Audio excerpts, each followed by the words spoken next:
Depuis la fin de la dernière saison de Game of Thrones, diffusée par HBO au mois de mai dernier, les fans d'Heroic Fantasy attendent l'arrivée d'une série capable de concurrencer l'œuvre de George R. R. Martin.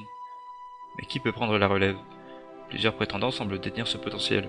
Il y a d'abord À la croisée des mondes, série diffusée sur BBC One et sur HBO. Il y a aussi la série sur le Seigneur des Anneaux, produite par Amazon Prime. Face à ses concurrents du streaming, Netflix doit tirer son épingle du jeu. La plateforme va donc produire l'adaptation d'une des sagas littéraires d'Heroic Fantasy les plus connues au monde, j'ai nommé Le Monde de Narnia. Voilà déjà presque 9 ans, le dernier volet de la trilogie du Monde de Narnia, adapté de la célèbre saga littéraire Clive Temple Lewis, est sorti au cinéma. Si les deux premiers films étaient à l'époque distribués par Disney puis par la Fox, le troisième opus, aujourd'hui c'est au tour de Netflix de reprendre le flambeau. En effet, il y a maintenant un an, Netflix annonçait sur son compte Twitter, je cite, préparer des films et des séries sur le monde de Narnia. Pourtant depuis, les actualités de cet ambitieux projet se font rares de la part des gens du streaming. Pour la première vidéo de la chaîne, je vais donc essayer de vous rassembler toutes les infos, les suppositions et les éventuelles fuites ou théories qui nous permettraient d'en savoir un peu plus.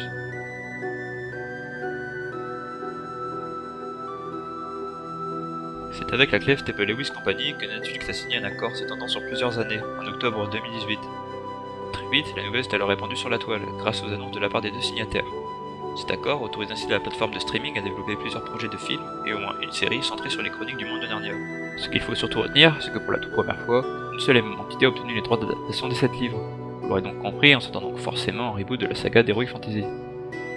3 noms ont d'ores et déjà été annoncés. On a d'abord Douglas Gresham, le beau-fils de Clive Temple Lewis et qui avait déjà travaillé en tant que producteur sur Narnia 2 et Narnia 3. On a aussi Vincent Silver et Mark Gordon. Ceux-ci participeront à la plupart des futurs projets en tant que producteurs également. Ils nous reviendront sur leur cas plus tard, en fin de vidéo. Plus récemment, le 12 juin 2019, le scénariste Matthew Aldrich a été annoncé comme architecte créatif de tous les futurs films et séries adaptés du monde de Narnia. Matthew Aldrich est notamment connu pour avoir été le co-scénariste de Coco de Disney Pixar, film qui a d'ailleurs remporté l'Oscar du meilleur film d'animation en 2018. Sur l'IMDb Pro, l'Internet Movie Database, une base de données en ligne centrée notamment sur le monde du cinéma, on retrouve deux informations via le profil de Matthew Aldrich. On apprend ainsi qu'une série Netflix, pour l'instant sans titre, serait le développement le plus avancé car elle serait entrée en pré-production en octobre 2018. Un film est aussi entré en pré-production. On peut supposer qu'il s'agit de l'adaptation du Neveu du Magicien, premier tome de la saga, mais nous allons revenir très vite sur ce point.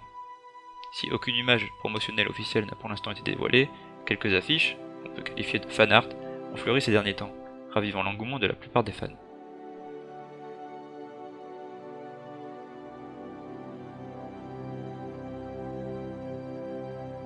Si Disney a choisi Le Lion, la Sorcière et l'Armoire Magique comme premier film de cette trilogie, il ne s'agit pourtant pas du début de la saga.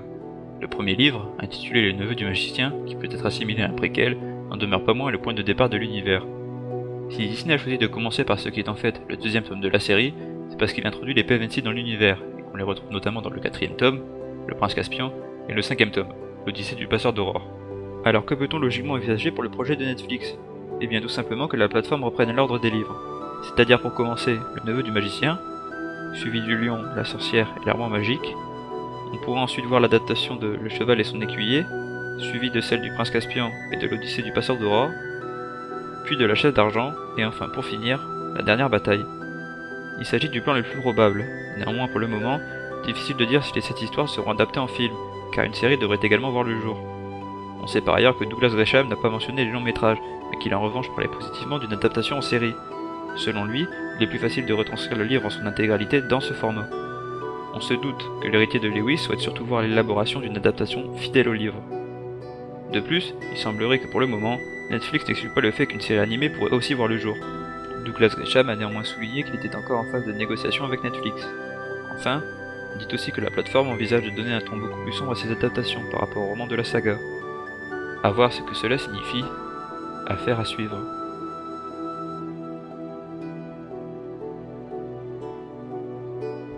Oui, il devait bien y avoir une suite à l'Odyssée du Passeur d'Aurore au cinéma, comme annoncé par Mark Gordon en 2016. Si ce dernier devait en être le producteur aux côtés de Vincent Silver, peu d'informations supplémentaires avaient été annoncées depuis, bien que selon l'IMDb Pro, le film était en phase de script entre août 2016 et mars 2017. Avec l'arrivée de Netflix, qui entraîne le reboot de la saga, Mark Gordon et Vincent Silver ne sont pas pour autant exclus du projet d'adaptation du Fauteuil d'Argent, puisqu'ils vont désormais travailler sur l'ensemble des projets de Netflix consacrés à l'univers de Narnia. Enfin, en novembre 2017, il se murmurait que Millie Bobby Brown, notamment connue pour son rôle d'Eleven dans Stranger Things, s'était vu proposer le rôle de Jill Paul, personnage féminin principal de La Chaise d'Argent. Le choix d'intégrer une actrice au rayonnement croissant comme Millie Bobby Brown au sein de la saga serait une belle opportunité pour les producteurs d'attirer le spectateur et de faire revenir les fans possiblement déçus de la première trilogie. À l'heure actuelle, nous ne savons pas si cette adaptation du Fauteuil d'Argent serait un projet officiel de Netflix. Si des membres porteurs de ce projet, comme Gordon et Sieber, sont toujours présents, d'autres, comme David Meggy, qui était en charge du scénario, ont quitté l'aventure. Néanmoins, depuis l'annonce de Matthew Aldrich au sein du projet Narnia de Netflix, on sait que ce dernier a pris connaissance du projet original pour La Chaise d'Argent, laissant l'espoir que le film pouvait être sauvé.